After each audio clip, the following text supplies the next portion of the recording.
Good day everyone, nandito na naman po ako upang ibahagi sa inyo ang about sa Garden Factory kung paano nagpo-flow ang production. Nasa sewing department po tayo.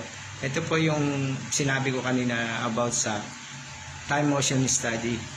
Napakahalaga po ito para sa yung garment operator o sa iba pang factory, yung time motion study.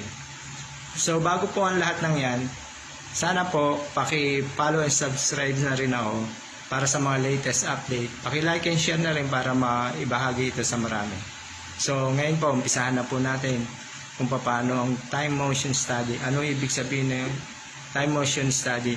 Bakit napakahalaga nito sa isang garment? Ang time motion study po, dito po kinukuha yung kung kailan nyo matatapos ang trabaho. Katulad ng mga sa mananahi, kung ilan yung pagka-time motion study, bakit ito ginagawa. Nalalaman dito kung nakakailan ka sa isang araw at kung ilan ang mga gagawa sa buong linggo.